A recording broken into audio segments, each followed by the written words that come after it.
السلام علیکم ورحمۃ اللہ وبرکاتہ۔ احباب ذی وقار، ہمیں اللہ رب العزت سے محبت ہے اور ہمیں رسول اللہ صلی اللہ علیہ وسلم سے بھی محبت ہے الحمدللہ۔ اللہ سے محبت کیوں ہے؟ اس وجہ سے ہے کہ اللہ رب العزت نے ہمیں اشرف المخلوقات بنایا ہے اور اللہ تعالیٰ نے تمام مخلوقات میں ہمیں ممتاز پیدا کیا ہے۔ اللہ تعالیٰ فرماتے ہیں لَقَدْ خَلَقْنَا الْإِنسَانَ فِي أَحْسَنِ تَقْوِيمٍ، کائنات کے خوبصورت سانچے میں انسان کو ڈھالا گیا ہے۔ اب جب اللہ رب العزت سے محبت ہے تو اس محبت کا کوئی تقاضا بھی ہونا چاہیے۔ وہ تقاضا یہ ہے کہ اب عبادت اللہ رب العزت کی جائے، بندگی اللہ رب العزت کی بجا لائی جائے، عبادت اللہ رب العزت کی جائے، کائنات کا خالق مالک و رازق اللہ رب العزت کو تسلیم کیا جائے۔ اسی طرح مجھے اور آپ کو رسول اللہ صلی اللہ علیہ وسلم سے بھی محبت ہے۔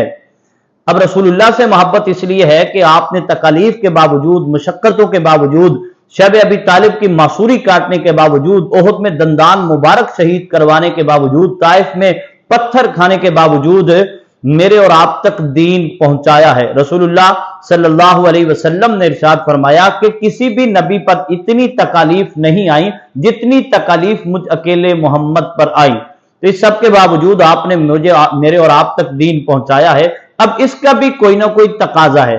اس کا تقاضا اب یہ ہے کہ اطاعت جو ہے وہ رسول اللہ صلی اللہ علیہ وسلم کی جائے، اتباع رسول اللہ صلی اللہ علیہ وسلم کی جائے، پیروی جو ہے وہ رسول اللہ صلی اللہ علیہ وسلم کی جائے۔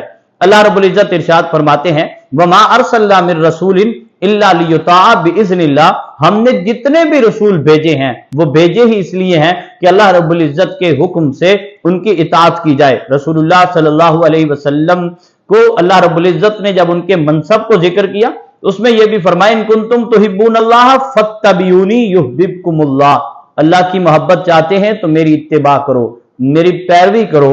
اللہ رب العزت سے دعا ہے کہ اللہ ہمیں حضور سے سچی محبت نصیب فرمائے۔